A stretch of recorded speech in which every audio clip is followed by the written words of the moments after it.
안에 거하시기를 축복합니다. 우리 그렇게 한번 인사하겠습니다. 주님의 십자가 사랑 안에 거하시기를 축복합니다. 아멘. 사도행전 강의 오늘이 20번째입니다. 예수님은 다시 오시죠.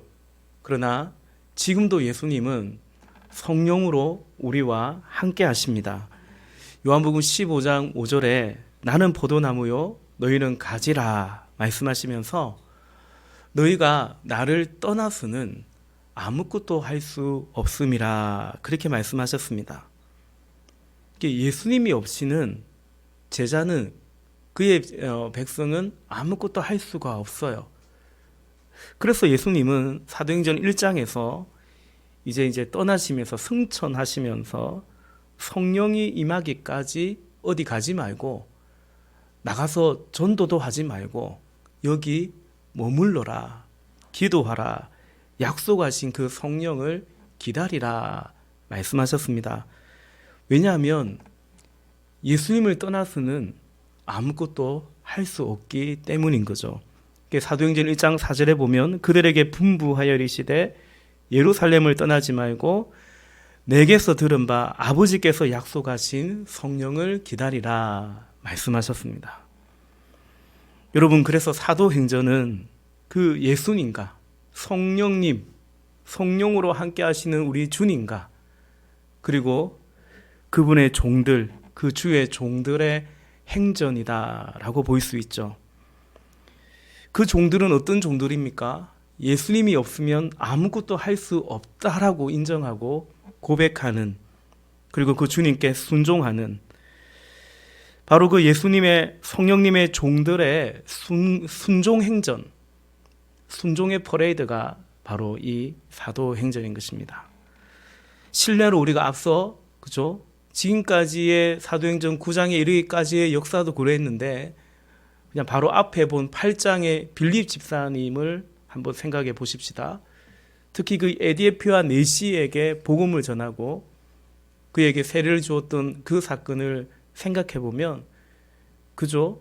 예수님이 그냥 가라고 하니까 갑니다. 또 그에게 가까이 가라고 하니까 가까이 갑니다. 철저하게 성령께 순종하죠. 복음을 전합니다.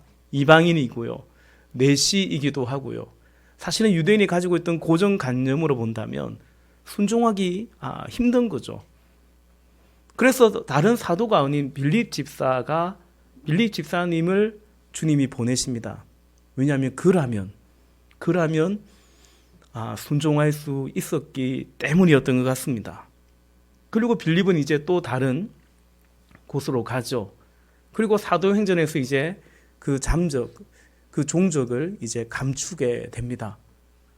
가라고 하면 가고 또 사라지라고 하면 사라지는 것만 같습니다. 그처럼 철저하게 순종했던 빌립 집사, 그 빌립 집사님을 비롯한 주님의 종들의 순종의 퍼레이드가 바로 사도행전이었습니다. 그리고 여러분, 예수님 또한, 예수님 분명 우리의 주님이신데 우리는 그분의 종이죠. 예수님은 우리의 주님이신데 예수님은 스스로 종이 되셨습니다. 근본 하나님의 본체시나 종이 되셨습니다. 그리고 철저하게 종으로 순종하셨습니다. 그 사도행전에서 이 사도들이 고백하는 예수님의 또 다른 모습은 뭐냐면 예수님 역시 하나님의 종의 모습이었다라는 것입니다. 사도행전 4장 30절 말씀에 보면 손을 내밀어 병을 낫게 하시었고 표적과 기사가 거룩한 종 예수의 이름으로 이루어지게 하옵소서, 그렇게 기도했습니다. 거룩한 종 예수라고 고백하고 있죠. 여러분, 종이 되신 주님은 종이시기 때문에 종임으로 복종하셨습니다. 모름지기 종은 순종하는 거죠.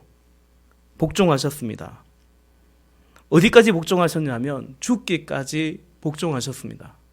빌립보서 2장 8절 말씀에 보면 사람의 모양으로 나타나사 자기를 낮추시고 죽기까지 복종하셨으니 곧 십자가에 죽으심이라 말씀합니다. 여러분, 십자가 사건은 어떤 사건입니까? 거룩한 종 예수의 복종의 사건이었습니다. 내 뜻대로 하지 마시고 아버지의 뜻대로 되기를 원합니다. 주님의 아버지의 뜻대로 되기를 원합니다. 겟세마네의 그 기도는 내가 끝까지 죽기까지 순종할 수 있도록 순종하기를 그렇게 기도했던 그것이 바로 겟세마네의 기도였죠. 순종이 되었으만은 아니고 순종이 어렵기 때문에 순종하기를 기도하셨고 그리고 순종, 복종하셨던 것입니다. 여러분, 오늘 우리가 이런 생각들을 종종 하는 것 같습니다. 순종이 되어야 하는 거지 않는가. 다시 말해서 마음에 감동이 있고 마음에 우러나오고 그래야 순종한다라고 생각할 수 있는데 맞습니다, 여러분. 우리의 순종이 그런 순종이 되기를 바랍니다. 마음에 감동이 있고 마음에 우러나와서 하는 순종이면 참 좋겠습니다. 그러나 여러분, 한편 우리는 또 생각해야 되는 거죠. 종이기 때문이죠. 종이 마음에 우러나오면 순종합니까? 종이 자신의 마음에 동의가 되고 내키면 순종할까요? 우리 직장만 가도 우리 직장의 어떤 오너나 상사에게 그 지시를 따를 때 꼭 우리가 마음에 우러나와서만 내키서만은 하는 것은 아니죠. 그 질서 안에서, 건의 안에서, 그 직원도 그런데, 그죠? 그럼 종이 어떨까요? 우러넣어서 복종하는 종, 마음에 내키며 하는 종, 그런 종이 있을까요? 아니, 종이 그래도 되겠느냐라는 것이죠. 여러분, 사실 종은 주인에게 순종하는 자가 종입니다. 다만 우리가 사모하는 것은 우리 주님께 순종하되 억지로가 아니라 기쁨으로, 그죠? 자원함과 절겨 순종함으로 순종할 수 있으면 참 좋겠습니다. 그러나 그리 순종할지라도 우리가 오해해서 안 된다, 오해해서는 아니 된다는 것은 우리가 종이라는 사실입니다. 여러분, 오늘 본문에서 우리는 다메섹의 제자들, 오늘 설교의 제목도 다메섹의 제자들인데요. 다메섹의 제자들, 달리 말하면 다메섹에 있는 주님의 종들을 보게 됩니다. 그리고 이들의 순종을 우리는 오늘 본문에서 또 보게 됩니다. 사실 다메섹의 제자들, 이들이 있었기 때문에, 다메섹의 주의 제자들이 있었기 때문에 사울이 그들을 잡으려고 그곳 다메섹으로 가고 있었던 거죠. 그러나 사울은 그렇게 다메섹으로 가던 도중에 하늘의 빛, 하늘의 음성으로 임하신 예수님을 만나게 됩니다. 그 빛 앞에 사울은 그야말로 꼬꾸라지죠. 쓰러져 버립니다. 그리고 눈이 먼 채로, 그 빛 가운데 눈이 먼 채로 그는 혈기 아주 등등하게, 기세 등등하게 이 다메섹에 있는 예수 믿는 사람들을 체포해서 잡아오려고 가던 그 길에서 그는 꼬꾸라져서 누군가를 질질 끌고 오려고 했던 그의 계획은 실패하고 말죠. 오히려 그가 앞을 보지 못한 채로 사람들의 손에 질질 끌려 그 다메섹까지 이르게 되었던 것입니다. 여러분, 저는 오늘 본문을 묵상할 때에 여기 다메섹의 이 제자들이 참 귀하구나라는 것을 새삼 묵상하게 되었습니다. 그 가운데 이제 대표적으로 아나니아가 있습니다. 아나니아뿐만 아니라 여기 다메섹의 제자들이 있습니다. 여러분, 오늘 본문에 19절 말씀에 보면 음식을 먹음에 강건하여 지니라. 사울이 다메섹에 있는 제자들과 함께 며칠 있을새. 20절 즉시로 각 회당에서 예수가 하나님의 아들이심을 전파하니. 이 다메섹의 제자들이 얼마나 귀한 자들인지요. 얼마나 복음에 감동되어 있고 얼마나 영향력이 있는 사람들인지 며칠 그들과 함께 있었더니 사울이 즉시로 예수가 하나님의 아들이요, 예수가 그리스도이심을 바로 그 다메섹에서부터 증거하기 시작했다라는 것입니다. 그 가운데 아나니아가 유일하게 그 이름이 등장하는 인물입니다. 그런데 아나니아도 본문에 다른 어떤 수식어나 설명이 전혀 없습니다.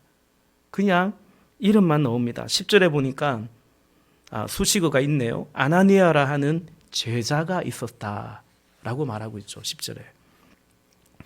여기 아나니아에 대해서 훗날 이 사도행전 9장에서 그 회심하는 자신의 그 회심에 대해서 사울이 간증하는데 22장에 가보면 우리 지난주에도 잠시 살펴보았죠. 이 아나니아에 대해서 그 사울이 자신의 회심 간증을 하면서 조금 더 부연 설명해 주고 있습니다. 사도행전 22장 12절을 세 번역으로 보면 거기에 아나니아라 하는 사람이 있었습니다. 그는 율법을 따라 사는 경건한 사람으로 거기에 사는 모든 유대 사람에게 칭찬을 받는 사람이었습니다. 아나니아 그는 경건한 제자였다라는 것입니다. 깨끗한 종이었습니다. 이것을 묵상할 때 떠오르는 성경 구절이 있지요. 우리 디모데후서 2장 20절과 21절의 말씀인데요. 큰 집에는 금그릇과 은그릇뿐 아니라 나무그릇과 질그릇도 있어 귀하게 쓰는 것도 있고 천하게 쓰는 것도 있나니. 우리 21절 같이 읽겠습니다. 시작. 그러므로 누구든지 이런 것에서 자기를 깨끗하게 하며 귀히 쓰는 그릇이 되어 거룩하고 주인의 쓰심에 합당하며 모든 선한 일에 준비함이 되리라. 아멘. 종종 말씀 드렸지요. 큰 집에 주인이 쓰는 여러 그릇이 있습니다. 귀한 그릇도 있고 좀 천한 그릇도 있습니다. 예컨대 금그릇, 은그릇 같은 거는 값이 다르니까 귀하다 할 수 있겠고요. 나무 그릇과 질 그릇은 상대적으로 값은 좀 헐값이니까 싸니까 천한 그릇이다라고 표현할 수 있겠습니다. 그런데 바울은 그것을 강조함이 아니라 주인의 쓰심에 합당하며라고 말하죠. 이것이 포인트입니다.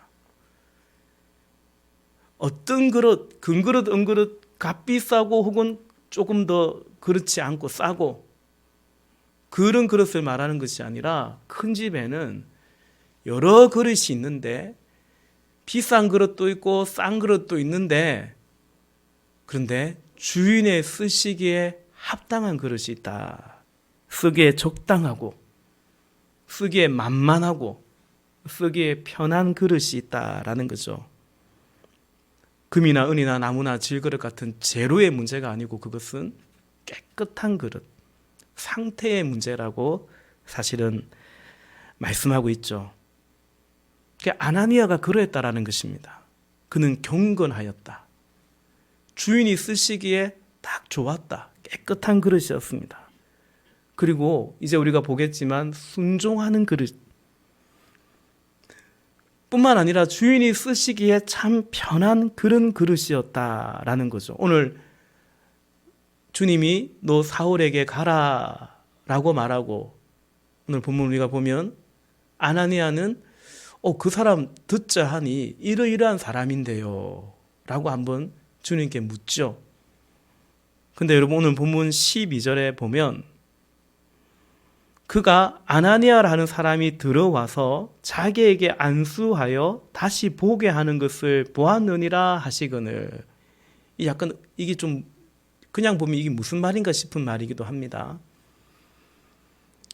그러니까 이 아나니아가 사울에게 가서 안수하여 다시 보게 합니다. 근데 이미 주님께서 사울에게 그런 환상 같은 것을 보여주셨어요. 그 말인즉 주님은 믿었던 거죠. 아나니아가 당신의 말씀에 순종할 것이라는 사실을 주님은 그 아나니아를 그렇게 생각하고 그렇게 믿었던 것입니다. 어제 저녁에 오랜만에 우리 부흥에도 우리 교회 다녀가셨던 사사학교의 정겸도 목사님, 우리 교장 선생님 그분 강의를 온라인으로 이렇게 저녁에 들었습니다. 그 강의 중에 이런 말씀을 하세요. 스펙이 아니라 스토리입니다. 굉장히 마음에 와닿았습니다. 스펙이 아니라 스토리라는 거죠. 오늘 말씀해 본다면 금그릇이나 은그릇 같은 거 몸값이 올라가겠죠. 귀한 것들입니다. 비싼 것들입니다. 세상은 그런 것을 스펙이라고 하는 것 같습니다. 그러나 스펙이 아니라 주님께서 쓰는 그릇은 스토리입니다. 무슨 말이냐면 주님과의 그러한 사랑의 러브 스토리가 있는 사람, 은혜의 체험의 스토리가 있는 사람, 젊은 날부터 이렇게 작은 일에 충성하는 것을 그래 순종했던 그 스토리가 있는 사람, 하나님 앞에 간절히 기도하며 그 기도의 응답에 그 스토리가 있는 사람이죠. 여러분 그렇습니다. 주님이 쓰시는 사람은 스펙이 아니고 스토리입니다. 여러분 은이나 금 그런 스펙 그런 것은 성도의 우리의 자랑거리가 아닙니다. 우리의 자랑이라고 한다면 아니 우리가 자랑할 것이 뭐가 있겠습니까? 다만 우리가 고백한다고 한다면 나의 나된 것은 하나님의 은혜요. 그리고 주님이 이런 나를 들어 쓰신다는 이 얼마나 감사한지 그것이 우리의 고백이죠. 사랑하는 형제자매 여러분 축복합니다. 오늘 우리 안에 그 스토리가 풍성한 몸된 교회가 되고 우리의 가정, 우리의 자녀가 되고 우리의 삶이 될 수 있기를 주의 이름으로 축복합니다. 당시 아나니아를 포함해서 다메섹의 제자들이 알고 있던 사울은 어떤 사람입니까? 아니 뿐만 아니라 이 예루살렘에 기존에 있던 그 사도들도 알고 있던 사울도 마찬가지입니다. 이 그리스도인들에게 있어서 당시 교회에 있어서는 주의 제자들에게 있어서는 이 사울은 몹시 아주 몹쓸 사람입니다. 고약한 인간이죠. 사단의 하수인 같고요. 교회를 해방하고 핍박하는 앞잡이였으니까 그들은 그렇게 다 알고 있었고 인식하고 있었더랬습니다. 아나니아도 예외가 아니었습니다. 우리 본문 13절, 14절 같이 한번 읽어보겠습니다. 다시 사도행전 9장 13절과 14절 같이 읽겠습니다. 아나니아가 대답하되 주여 이 사람에 대하여 내가 여러 사람에게 듣사온즉 그가 예루살렘에서 주의 성도에게 적지 않은 해를 끼쳤다 하더니 여기에서도 주의 이름을 부르는 모든 사람을 결박할 권한을 대제사장들에게서 받았나이다 하거늘. 아멘. 이건 뭐 아나니아가 오해하고 있거나 혹은 뭐 요즘 말하는 가짜 뉴스가 아니고 팩트죠. 그런데 예수님은 아나니아에게 이 사울에게 가서 안수하라고 합니다. 12절에 안수하여 다시 보게 하라 하십니다. 그리고 제자 아나니아가 주님의 종이었던 아나니아가 주의 말씀에 순종합니다. 우리 17절도 같이 한번 볼까요? 17절 같이 읽겠습니다. 아나니아가 떠나 그 집에 들어가서 그에게 안수하여 이르되 형제 사울아 주 곧 내가 오는 길에서 나타나셨던 예수께서 나를 보내어 너로 다시 보게 하시고 성령으로 충만하게 하신다 하니. 아멘. 예수님은 아나니아에게 이 사람 사울에 대하여 말씀하시기를 15절에 보니까 가라, 이 사람은 내 이름을 이방인과 임금들과 이스라엘 자손들에게 전하게 하여 택한 나의 그릇이라고, 나의 종이라고 말씀하셨습니다. 주님이 그렇게 택했다는 것입니다. 따라서 이제 사울은 우리 주님께서 당신이 택한 당신의 종이요 그릇이죠. 그래서 아나니아는 사울에게 가서 뭐라고 말합니까? 형제 사울아, 형제 사울이여 라고 대합니다. 사울이 예수님의 종이라면 동일하게 그분의 종인 자신에게 있어서 이제 사울은 더 이상 대적자가 아니라 같은 주를 섬기는 같은 주의 종이 된 형제였던 것이죠. 여러분, 아나니아는 어쩔 수 없이 억지로 순종하는 혹은 순종하는 척을 했던 순종 코스프레를 했던 그런 요나 같은 그런 선지자는 아니었던 거죠. 진실하게 중심으로 순종했던 것입니다. 여러분, 말이 나왔으니까 이 요나가 그죠? 우리 요나서를 그럭저럭 잘 알지 않습니까? 사실은 요나 선지자뿐만 아니라 당시 이스라엘에게 있어서 니느웨는 그 아수르는 사실 그러했습니다. 저 니느웨를 구원한다라는 것은, 그리고 그것을 위해서 내가 그 역할을 한다라는 것은 요나뿐만 아니라 누구라도 피하고 싶은 그런 역할이고 그런 일이었던 거죠. 그것은 사실 분명했던 것입니다.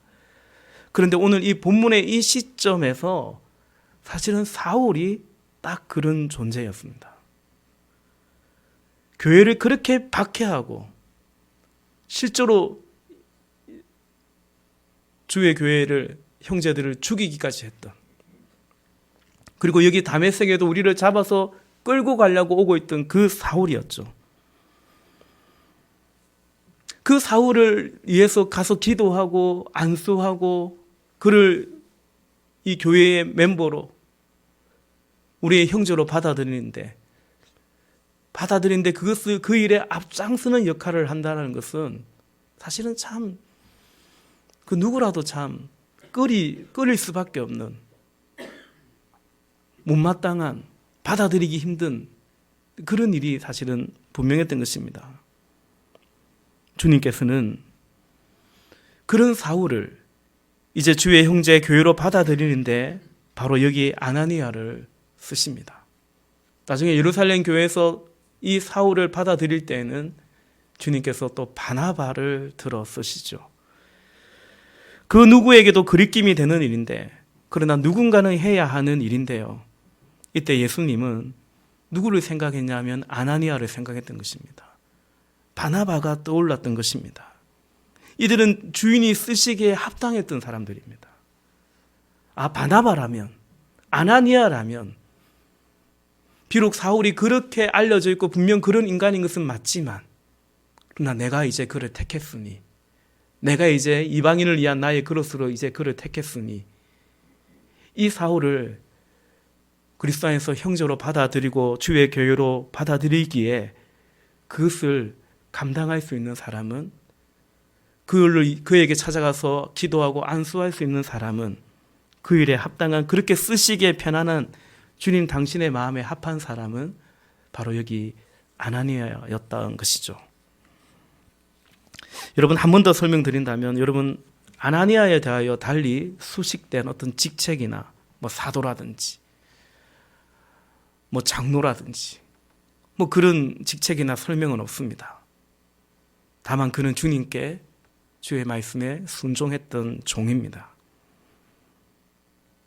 말씀드린 것처럼 모두가 끓였을 그 일을, 사울에게 찾아가서 안수하며 기도해주는, 모두가 끓였을 그 일을 해줄 것을 주님이 부탁할 수 있었던, 주님이 말씀할 수 있었던, 그리고 역시 주님의 생각 그대로 순종했던 예수님의 종, 그가 바로 여기 아나니아였습니다. 여러분, 그래서 아나니아는 정말로 종 같은, 종다운 종이라고 할 수 있습니다. 여러분, 종이라고 다 같은 종은 또 아니거든요.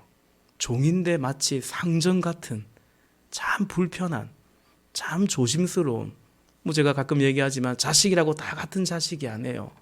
부모님들에게 있어서 어떤 자식은 좀 편안하고요, 이런저런 말하기에 그냥 편안하게 대할 수 있는 자식이 있고, 왠지 자식인데도 그 자식은 좀 불편한, 좀 조심스러운 그런 자식이 또 있을 수 있는 거죠. 꼭 그런 건 아니지만, 그렇죠. 주인이 편하게 지시하고 어떤 의미에서 부탁할 수 있는 그런 종이 바로 이 아나니아, 또 다메섹에 있는 제자들이었습니다. 어떻습니까, 여러분? 우리가 그런 종이면 좋지 않을까요? 우리의 삶이, 우리의 존재가 우리 주님이 편안하게 말씀하실 수 있고, 그래, 또 우리 교회적으로도 마찬가지죠. 보배로운 예수 교회에게 내가 말하면 그 교회는 이 시대 가운데 좀 꺼림이 될 수 있고, 어떤 의미에서 좀 모험 같기도 하고 무모해 보이고 엉뚱해 보일지 모르지만 그러나 주님이 이 시대 가운데 주님이 원하시기 때문에 말씀하실 수 있는, 또 말씀하시기에 편안한, 여러분 우리 교회가 그런 교회가 되고 우리의 삶이 그런 삶이 된다면 복되지 않을까요? 그래서 주님 그냥 편하게 말씀하세요. 주님 너무 저 입장 저 생각 너무 안 하셔도 돼요. 주님이시니까요. 더 나아가서 혹시 다른 사람에게 말씀하시기 좀 어려운 게 있다면 저에게 얘기해 주세요. 우리 교회에게 말씀해 주세요. 여러분 우리가 그런 종으로 산다면 얼마나 복된 믿음일까, 삶일까 생각해 봅니다. 그래서 여러분 우리가 좀 그렇게 기도하면 참 좋겠다 싶습니다. 성령이 말씀하시는 교회, 말씀하시되 성령이 편히 말씀하실 수 있는 그런 교회이기를 말이죠. 여러분 이제 사도행전을 쭉 계속 읽어가면 알게 되는데요. 예루살렘 교회는 그런 점에서 점점 좀 어려워집니다. 예루살렘 교회는 주님이 말씀하시고 또 주의 일을 해 가시는데요. 굉장히 뭐 하나 하는 게 참 어려워요. 이제 10장에서 보면 이방인 고넬료를 에게 복음 전하고 고넬료의 가정이 세례를 받고, 근데 그 가정이 복잡합니다. 한상을 보여주고 베드로하고 실랑이 같은 걸 벌이고, 그러니까 뭘 하려면 예루살렘 교회는 주님이 막 설득해야 돼요. 또 나중에 20장 넘어가면 예루살렘 교회는 자꾸 공회의를 해요. 회의를 거쳐야 돼요. 토론을 해야 됩니다. 점점 이제 그런 교회가 예루살렘 교회는 되어갑니다. 여기 다메섹의 제자들은 사실은 그리 주목받는 자들이 아닙니다. 그러나 여기 다메섹의 제자들은요, 자기를 죽이려고 오던 그 원수 같은 사울까지도 사랑했던, 순종했기 때문에 순종하여 사랑했던, 거기까지도 순종했던 바로 그런 자들이 이 다메섹의 제자들이었어요. 여기 다메섹의 제자들이 있었기 때문에 바울이라는 위대한 사도가 세워질 수 있었던 것입니다. 그야말로 무명한 자 같으나 사실은 유명한 자들이라고 할 수 있는 거죠. 말씀을 맺겠습니다. 사랑하는 형제자매 여러분, 우리는 지금 고난 주간을 보내고 있습니다. 십자가가 곧 복종의 사건이었다고 했죠. 십자가에서 주님이 죽으셨는데요, 빌립보서 2장 8절에서 보았던 것처럼 죽기까지 복종한 사건이 십자가입니다. 하나님은 우리를 자녀 삼으시고 우리를 히브리서 말씀처럼 아들과 같이 그렇게 대하십니다. 인격적으로 대하십니다. 그렇습니다. 그리고 우리는 그 안에서 또한 우리는 주님의 종입니다. 예수님이 우리의 주인이시기 때문에, 주님이시기 때문에 우리는 하나님의 자녀요, 또한 우리는 하나님의 그리스도의 종인 것입니다. 그러므로 여러분, 우리는 죽기까지 복종하신 그 예수님의 종으로서 오늘 우리도 그 주님의 발자취를 따라서 주님의 종으로서 순종의 길을 걸어가야 될 줄로 믿습니다. 순종되면 순종하리라. 근데 그건 다소간의 오해입니다. 말씀드린 것처럼 그건 종으로 따지면 모순입니다. 종이기에 순종하는 거죠. 그리고 종이라서 순종하되 그것이 어렵기 때문에 예수님도 기도했는데요, 우리도 기도해야지요. 제가 종종 그런 말을 하죠. 주님의 뜻이 무엇인지를 묻는 기도를 해야죠.